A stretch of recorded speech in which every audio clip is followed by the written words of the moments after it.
welcome to Chicago Health Television. I'm here with 4 people who have just given a seminar called The Insider Secrets to Government Corruption. And Chip Tatum is one of the people. Welcome to the show. Also, Ted Gunderson, welcome to the show. Brice Taylor, welcome. And Barbara Hartwell, welcome to the show. Thank you. Thanks, Ryan. Okay. Now, I'm going to just direct the questions to each and every one of you. I'm going to ask you a couple of questions about what you were doing and what the purpose of the seminar was. So many of our viewers and listeners have not really had exposure or especially detailed information about what we're doing. So if you could just simply generalize and tell us what's going on with the insider corruption. Who'd like to start? You want me to start? All right, Ted. Why me? First, tell us a little bit about you. Well, I was in the FBI for 27.5 years, and at the time of my retirement in 1979, I was the senior special agent in charge of the FBI Los Angeles office. I had over 700 people under my command. We had, for jurisdiction, most of Southern California, over 14 million people within the area over which we had jurisdiction. And let's see, I was honored as the Outstanding Law Enforcement Officer of the Year in 1977 by the AFL-CIO Metal Trades Union in Los Angeles. I was asked by Attorney General Griffin Bell when I retired to coordinate security for the Pan American Games. I worked as a consultant for the '84 Olympics, and I was a consultant to the California Narcotic Authority when Governor Brown, Jerry Brown, was governor. Well, you certainly had a lot of experience, haven't you? Well, yeah, I probably overdid it, but as far as my introduction is concerned, but I figured I'd throw in the kitchen sink. No, that's important. Well, it's important to establish credibility. Exactly. And I have credibility, in spite of the fact that many people would like to say I don't have credibility, because since shortly after I retired, I developed information personally about just extensive corruption in the government, not only at the federal level, but all the way down to the city and state level across this country.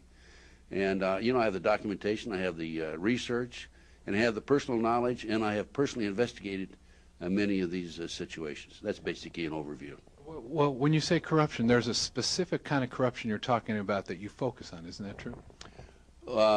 No, really, corruption is pretty all-inclusive of I have information about corrupt judges, corrupt law enforcement, prosecutors, county officials, judges, and it runs the gamut. It's not really specific at all unless you, and as a matter of fact, it includes a number of areas. Like, for example, I have developed information in Nebraska in a case I investigated in the late 80s involving international trafficking of children and kidnapping that ties into an organization in Washington, D.C. known as the Finders, which is a covert CIA operation.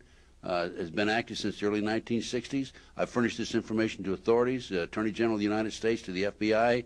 Nobody does anything about it. Now, if that isn't corruption, I don't know what is. That's corruption at a major level. Oh, yes. And what you're doing here at the Global Sciences Convention is talking about corruption that is related to Brice and Barbara and Chip, isn't that so? That's true. It all overlaps. It involves drugs, involves pornography, involves prostitution, it involves cults, pedophilia.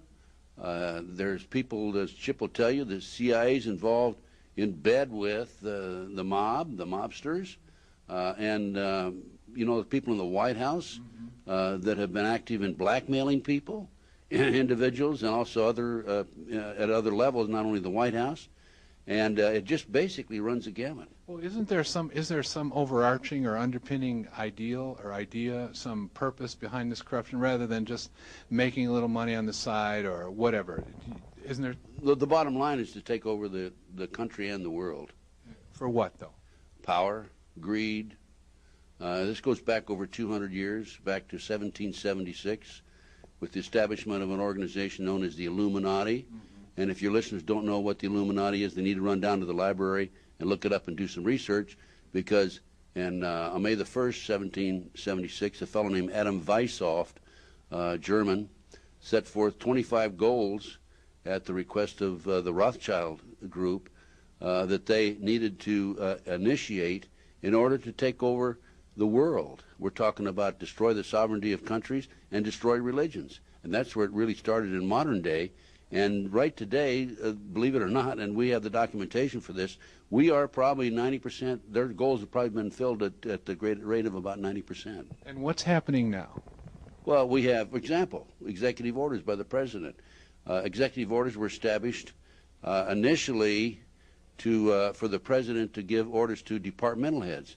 The presidents of the United States have actually set up executive orders with unlimited power, bypassing the Constitution, and there's executive orders in place today that can take over all banking, take over all forms of transportation, take over the harbors, take over air transportation, take over industry, take private property away from us, and the list goes on and on and on. And also there's an executive order in place that the president can declare martial law in the event of a national emergency, in which case we have a dictatorship. I'm not sure we don't have a dictatorship today. It's probably a socialist government, totalitarian government. And aren't we close to some kind of national emergency right now? Well, there's a possibility of biological warfare, and we just had a scare out of Las Vegas, Nevada, anthrax scare, and yes, I think there's a good possibility that could come down. Now, a fellow named Larry Wayne Harris, who was apprehended by the FBI in Nevada recently, in fact, it was on February the 18th of this year, they thought he had some anthrax in his possession. It wasn't. It was some not antibiotics, but anti-serum vaccine. Vaccine. And fortunately, that was true. But at least one good thing came out of that. It alerted the American people as to what the problems were and the possibilities of what could happen to us. Okay, now your seminar here tonight. I want to go on to a couple of the other guests here. You summarized what you were doing here tonight, and you had a 3-hour seminar. And our show is kind of short, so I'm going to move on and get another piece of the puzzle here. Brice, what about you? How about you introduce yourself? Yes, my name is Brice Taylor, and I'm an intergenerational satanic ritual abuse survivor and government mind control survivor. And basically the ritual abuse was used as a trauma base conditioning for mind control that I was put under by the CIA and was programmed at military bases and at NASA centers around the country in order to have my mind in mind control that was guaranteed through national security that I would never be able to remember or tell. However, due to an accident that I had, I was able to start having flashbacks, and I started remembering being prostituted and used in pornography from the time I was very young, used in child pornography, and then as I grew older, I was used by different presidents and governors, and I was flown in helicopters to different areas in Hollywood to be used by some of the people, the actors in Hollywood, as well as being used by different, like I was saying, different politicians. But Henry Kissinger was involved with creating a lot of my high-level programming, where he was able to use the technology that they had gleaned in all the research that was done to create in my mind what he called government mind files, where I was programmed to have a perfect photographic memory, and I was used to, as a human tape recorder of sorts, to pass messages between the officials and the global elitists that are planning to bring in the New World Order. And that was the point I was thinking of. It. All of that you were used for on the service of this New World Order. Is that right?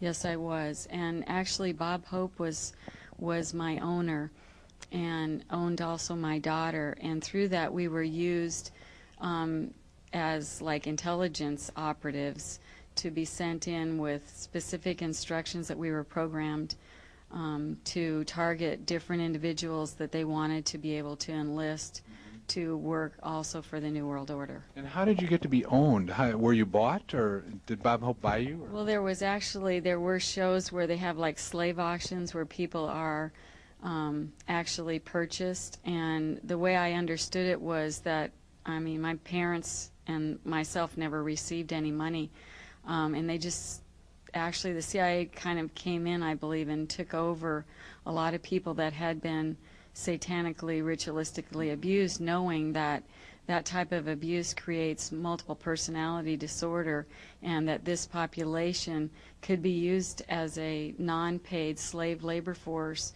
without their own knowledge or awareness. And how rampant would you say this is? Well, I think that if you would look into a lot of the history of people that have spoken out in the past all over the country and how this has been all covered up, I think it's very rampant. And I think that there's people that have been programmed and used that are coming out now and speaking out. And when I speak at mental health conferences where I help psychiatrists and mental health professionals help deprogram and their clients, there's a lot of people now that are coming forward naming the same people and the same agenda of the New World Order, and are in need of information to help their clients deprogram. And, well, later you'll get to say a little bit about how some people may get some help watching our show, or our listeners, from you. And thanks for sharing that with us. Now, next, I want to move over to Chip from the Tatum Files. Is it Tatum Files? Tatum Chronicles, I'm sorry, yes. Would you say, you've been on our show before, and would you say a little bit about yourself and how you've contributed to this seminar tonight?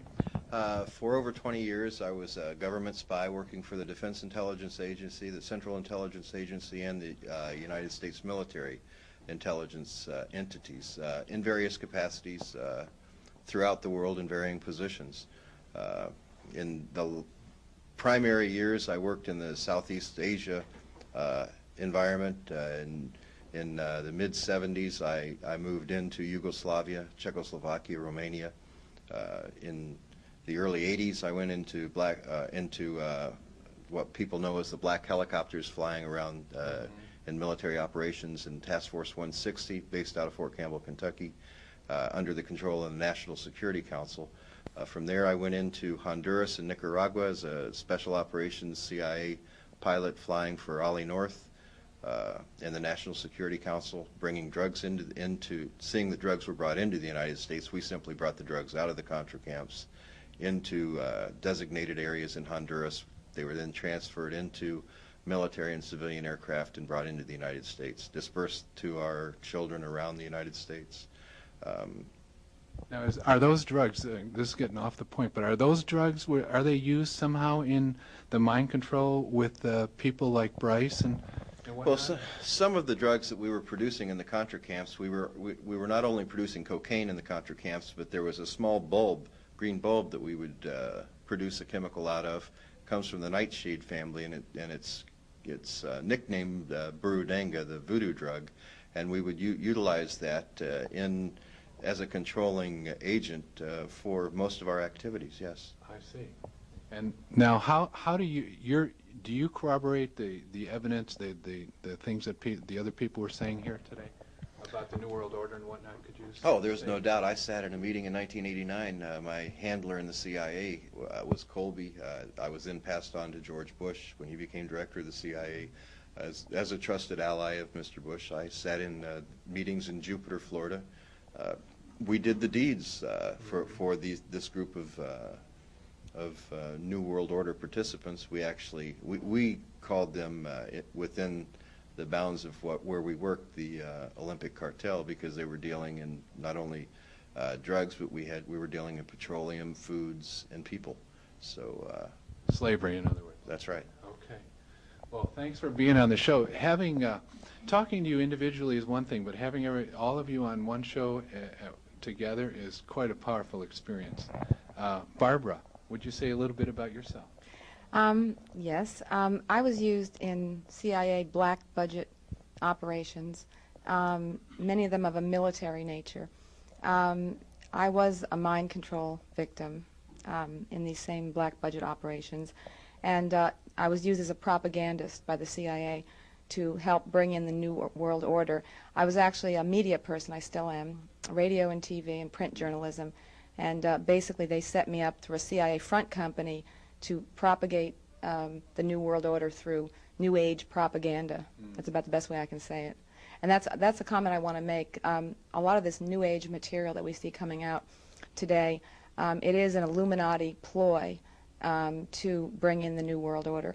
It's sort of a diversionary tactic, part of it. It's a way to get people to be complacent and under mass mind control. And that involves a lot of the trance channeling, all those sorts of things. It's a way to sort of lull people into a false sense of security based on a false spirituality. And now, Barbara, can you, we're going to take a break here in a minute, but will you be able to tell our viewers and our listeners how to distinguish between what seems to be the real material and what seems to be false, some disinformation?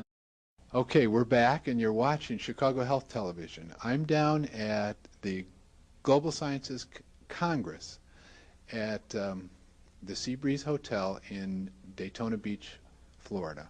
And I'm sitting here with 4 people who know the insider secrets to government corruption.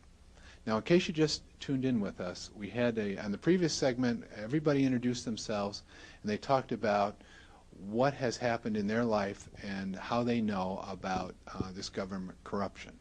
So right now, we're going to talk a little bit about how once they've come out and spoken about what's happened in their life, the consequences to their life and their families, and who wants to start with that? Barbara, how about you? Okay. I can say that I've been under very severe harassment pretty much for the past 4 years, since 1994.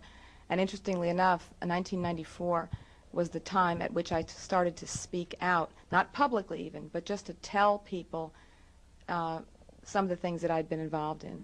What did you start saying? About what? In 1994, what did you start saying that created some harassment? Okay. Well, it was something I think about breaking my programming also.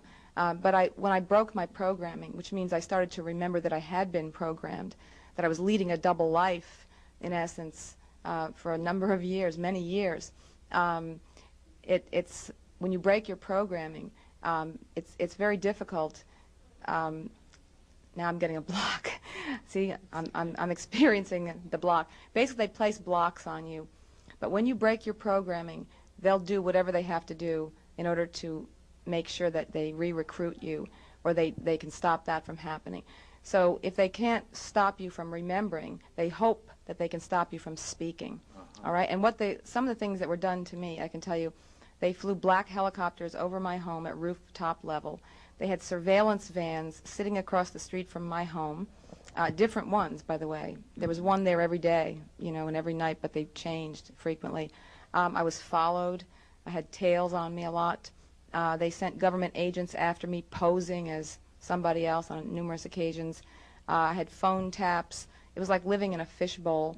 I was also hit with exotic weapons, microwave, pulse weapons, laser weapons, and these are things that can knock you out unconscious. I've been knocked unconscious by these weapons. All right, let me interrupt for a minute. Now, Chip is a person who would know about the existence of those weapons, right? Isn't that so? You may have even used some of those weapons. I may have. Can we go over? You may have. Right. I know you may have. Now, could you say a little bit about that, about those weapons? I can say that I was a pilot of what they call the black helicopters. We based out of Fort Campbell, Kentucky. Now we're out of several different areas with those aircraft.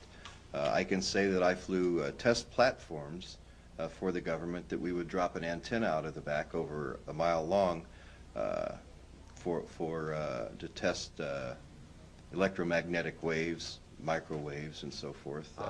I can say that we've tested pretty darn impressive laser technology here, and as a matter of fact, just recently we all heard the Air Force announce that they were going to use their laser technology to blow up a satellite in space. I believe that was in October of last year. Okay. And do you know personally of weapons that could knock people out with like a pulse beam or whatever it was? Are there those such things? Yes. Okay. Okay. So back to you. So your harassment, is it continuing today? Oh, absolutely. It happens every day of my life. Every day of my life I wake up and I wonder what's coming next. The important thing, I think it's important, really important for people to know, is you can't let them intimidate you no matter what they do. So I don't. And I go through a lot of bad stuff, but I still keep talking, and they're not going to shut me up unless they kill me. Okay, good. Is there a possibility of that? Absolutely. I've had death threats made, not directly to me. I certainly have had them made to my colleagues, people that I was working with, trying to disseminate this information.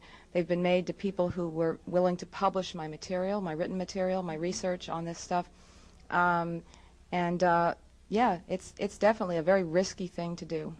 Yeah, I'll bet. It's scary to be right when the government's wrong or something like that. Yeah, you got that right. Okay. All right. Now, who else? Brice, how about you? Will you say a little bit about what happened with you?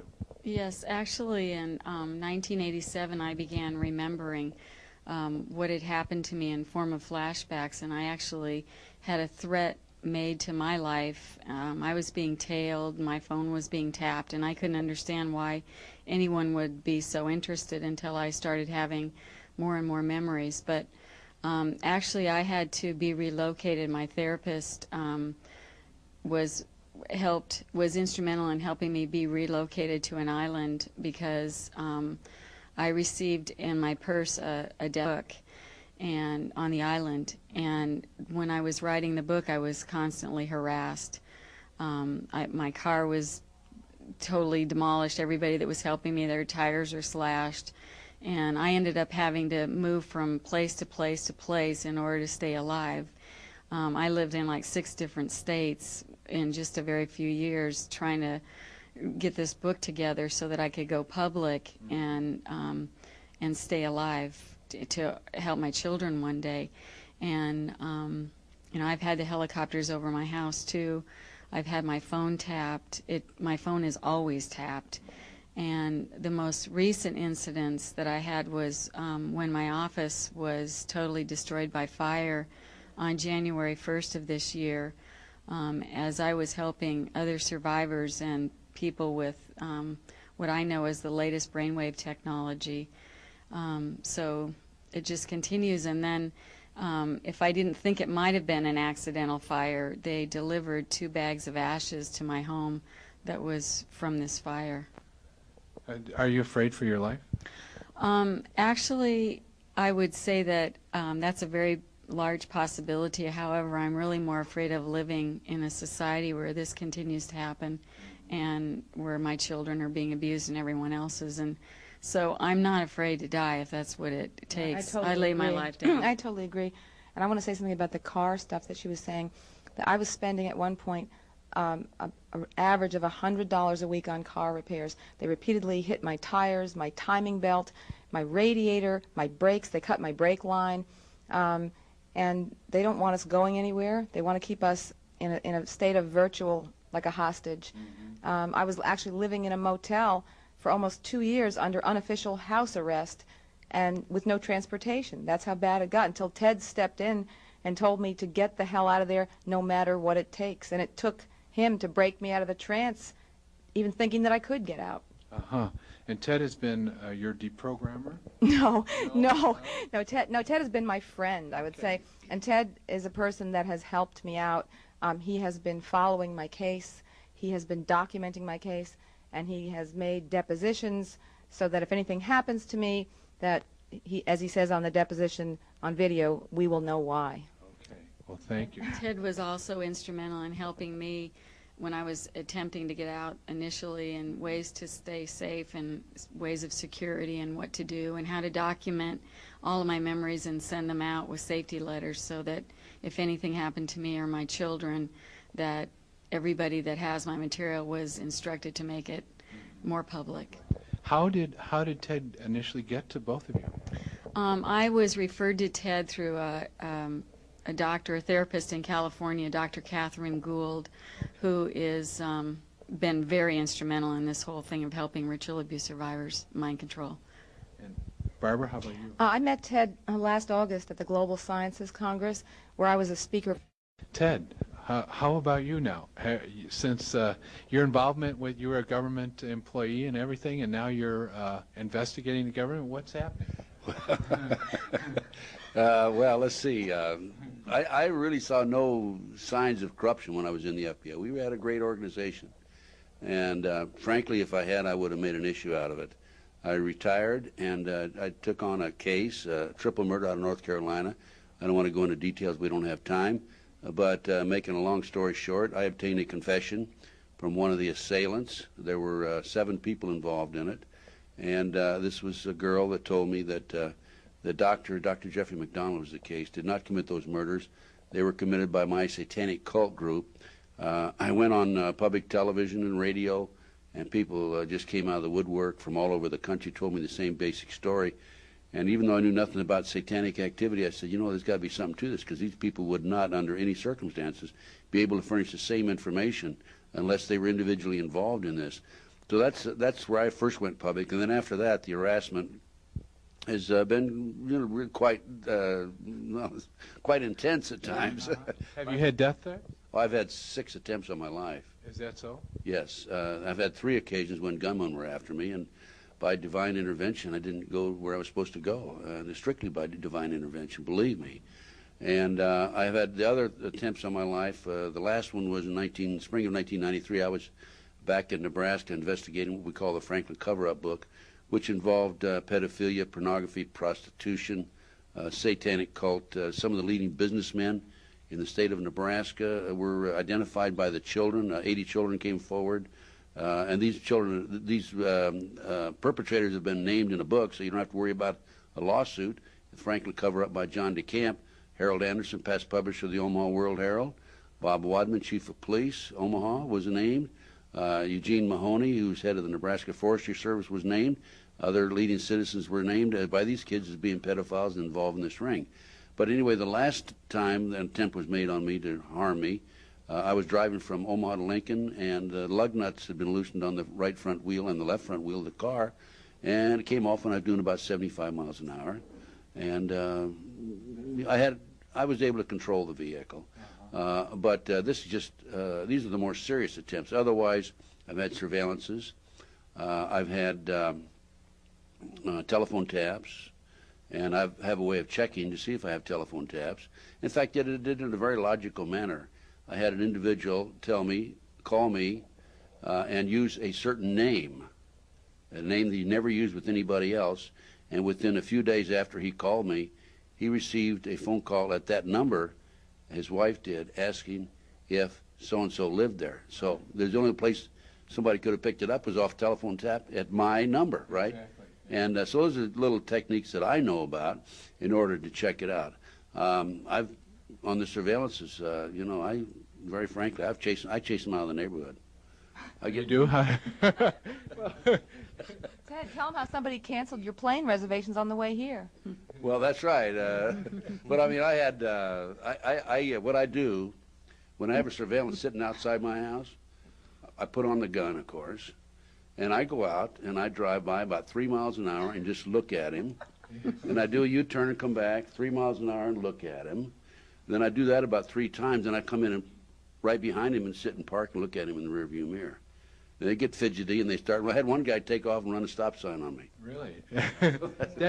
Can anybody use that technique, Ted? Well, not like I'm going to remember that. Well, it's very effective because it intimidates the hell out of them. Mm-hmm. And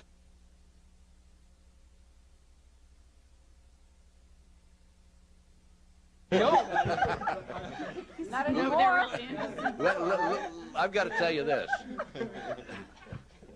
They come into my house and have been for years when I'm sleeping. Now, these guys are professional burglars, and Chip will tell you all about that.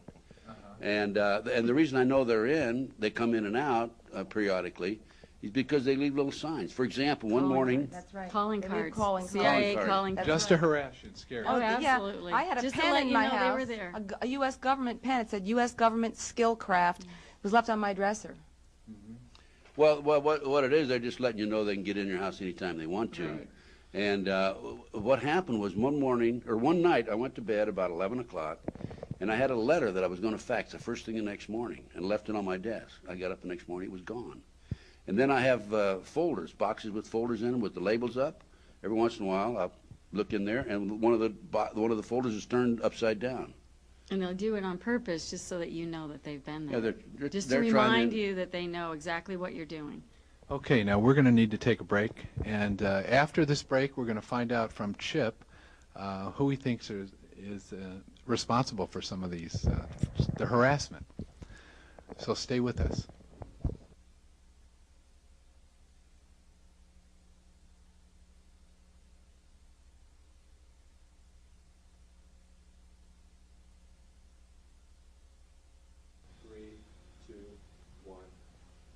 Okay, thanks for being with us. We have a very powerful show here tonight, and we're returning to Chip Tatum, who's going to tell us a little bit about who's been doing the harassment.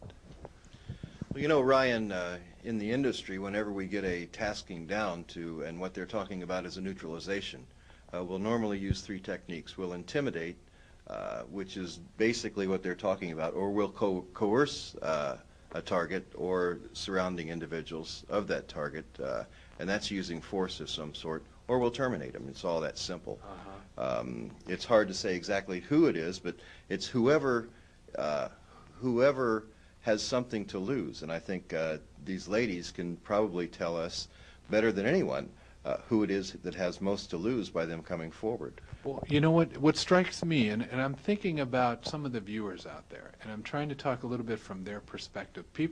There might be people who have never heard of any of this before, and they're going to think, you know, they may have all kinds of thoughts about it. But then why would our government go to such lengths as harassing and telephone calls and doing some of these things? What is it? What do they have to hide? So why would they be so afraid of a woman coming, or a group of women, or some people coming and saying these stories?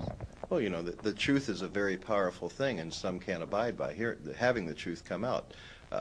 The atrocities that have been done in the past that are coming out now, we read in major media, is the use of American soldiers for tests and AIDS research, and I think syphilis research. A group of black American soldiers or black Americans were used for that.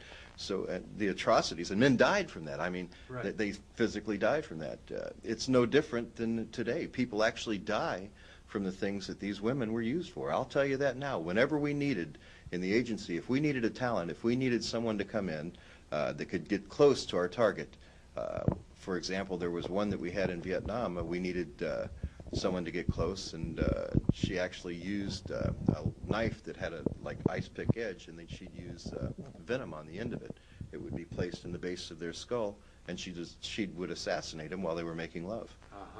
You know, I wouldn't doubt that these women might be used for something like that in the past. So anyone who wants to come forward and expose this, especially if they're going to tell who their handlers were, there's no statute of limitations there, Ryan. Right. Those people can be placed in prison for the rest of their life or receive the death penalty. I see. So then it makes sense. Now, May I ask Chip a question? Chip, if you can give a direct answer to this, what agency would be involved in these type tactics? Would it be Special Forces, i.e. CIA trained, or what? Normally it would be a CIA trained, someone who has gone through that training, but you know, to say that the CIA is involved in this is very difficult, because we don't operate as a single intelligence entity any longer. We work on an international basis. I've worked in the latter years with the agency. I was actually tasked across to an international group that comprised of Danish intelligence, Turkish intelligence, U.S. intelligence, and British intelligence. And we would task on from there. We would pull in talent, ex-Delta Force, ex-Special Forces. We even used African Special Intelligence. So, you know, it really depends. I can tell you now that the orders for a lot of what we did came from some people associated with the G7 group of countries, not necessarily the United States. G7 meaning what? Well, the financial countries that are involved in the G7 summits. Okay, well, thank you all for being on the program today. And now, if there are any viewers or listeners out there, they want to get help, maybe they've been ritually abused, or maybe they're involved in a court case, or they just need to talk about something like this, what would you suggest? Who would they call? What would they do? Yes, Ryan, I think that people could call in California, there's a LA Women's Task Force on ritual abuse, and I have a number where I could refer people to, and that number is area code 213-650-0807. And there's also a group in California called MASA, which is Mothers Against Sexual Abuse, and they could obtain legal defense information there. And I think that this number that I gave you would be probably the best source. Okay, thank you. Anybody else? Ted? I have a number, an 888 number. I'd be glad to help if it's at all possible. I am very, very busy because I don't have a staff or anything. But my 888 number is 888-609-2916. Okay, thank you. Now, Barbara, don't you have a foundation you're working with? Not a foundation exactly. I'm trying to start a fund to raise money so that we can investigate and document and legitimize some of these things, that legitimize the fact that these things have happened to us. I do have that, but there's really no phone number that I can give connected with that, because at this point it's my home phone number and I really don't want to give it out. Okay, fine. So, go ahead. Yeah, well, another suggestion I have is that people call my 888 number and ask for a copy of my research. It's important that individuals are aware of what's going on, and we have the documentation. Chip has documentation. I have documentation. These ladies have documentation. It's an educational process. And I have my own radio talk show. It's on in the mornings from 8 to 10 on satellite. It's Galaxy 1, Transponder 17, 5.58 audio wide band, where I'm trying to get the word out. I also have my own television talk show in Las Vegas. And what station is that on, and the time? That's on at station KKJK, Channel 19, non-cable in Las Vegas, Nevada. But I'm doing everything I can to educate people. And, you know, we're not just a bunch of clucks sitting up here. We all have credibility, and we have the research, and we've been there, done that. This guy has, I have, and these two ladies. Yes, you have, and I can vouch for that. Chip, you also have material available, and I know we've talked about it before, but would you say what you have and give your numbers? We do. We have a number of books available that is actually the documentation that shows the corruption. You know, many people talk about the government's involvements in some of these nefarious activities. We have those in books that part of the government harassment that I receive is because I wouldn't turn those documents over to them. I didn't want them to burn out their shredders. You know, they had enough work. So, so those documents can be obtained by calling 1-800-201-7892 and ask for extension 58. We additionally have a website, and you can access our website, the Black Ops Reporter, by going to www.2.net, scroll down the page and click on Black Ops. And if you'd like to email me, you may email me at chiptatum@aol.com. Okay, wonderful. Thanks for being on the show, all of you. And I applaud you for being able to come on and say these things. I think it's really hard. It would be hard for me, and I think it would be hard for other people out there, and you're courageous to go ahead and do this. And it's a service that we need, that the country needs. And so stay with us. Chicago Health Television, and let's say that again. So stay with us for Chicago Health Television, and I'm Ryan Elliott. Thank you.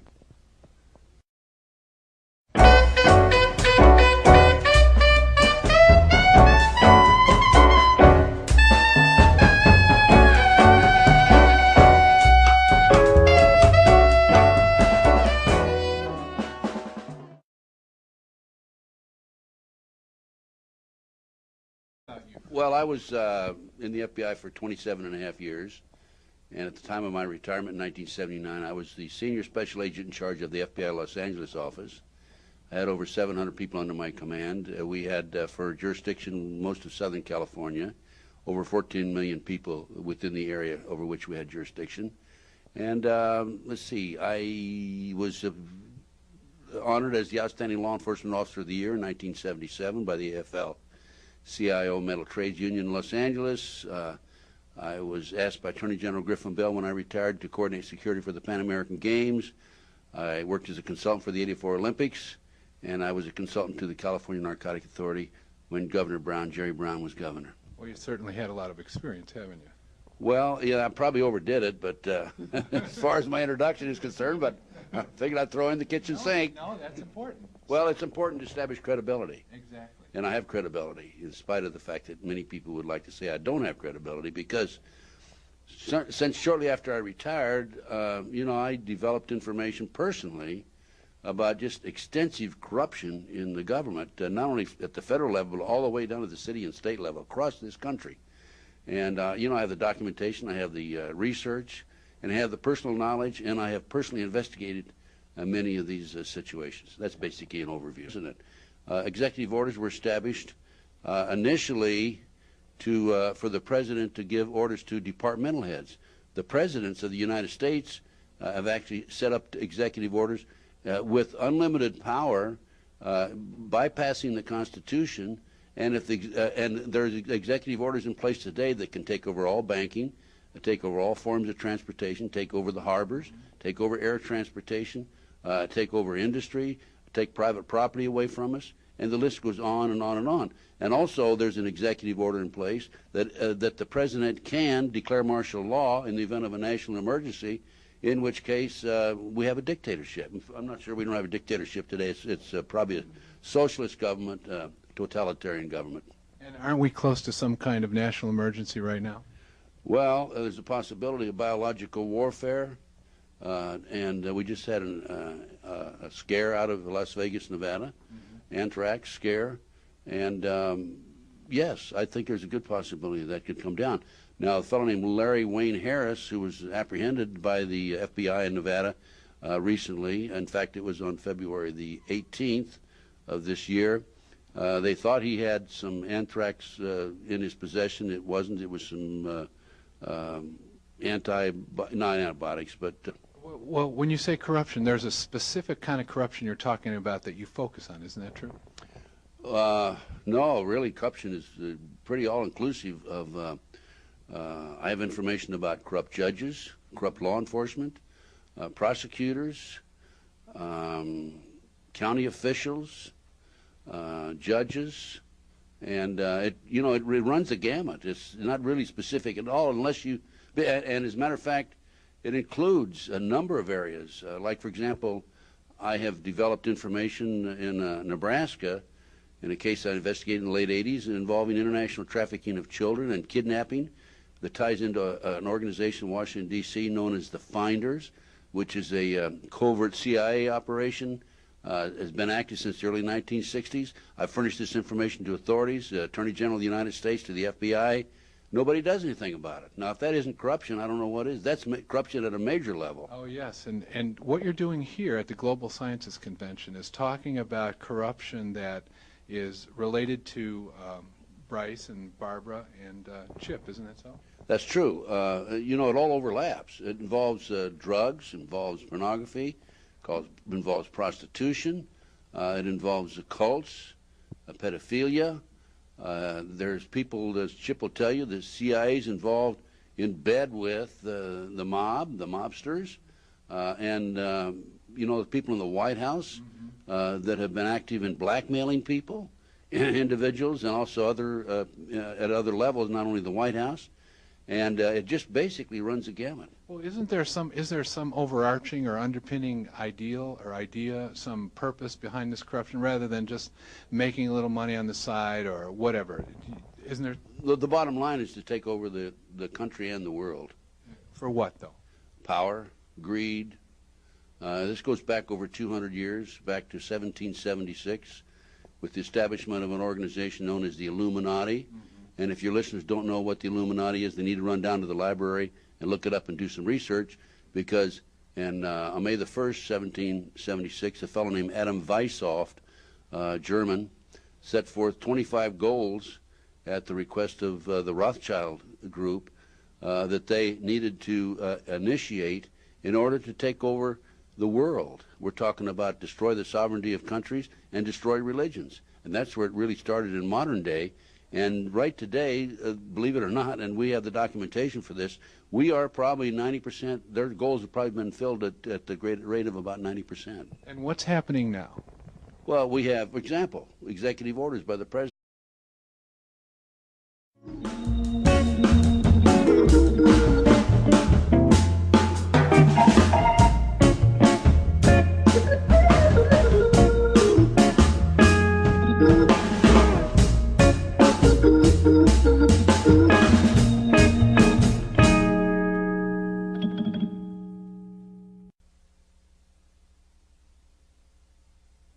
Well, welcome to Chicago Health Television. I'm here with 4 people who have just given a seminar called The Insider Secrets to Government Corruption. And Chip Tatum is one of the people. Welcome to the show. Also, Ted Gunderson, welcome to the show. Brice Taylor, welcome. And Barbara Hartwell, welcome to the show. Thank you. Thanks, Okay.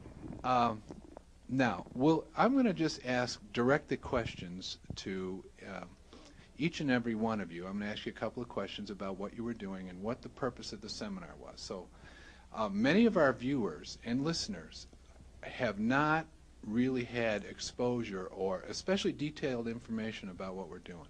So if you could just simply generalize and tell us what's going on with the insider corruption. Who'd like to start? You want me to start? All right, Ted. Why me? First tell us a little bit about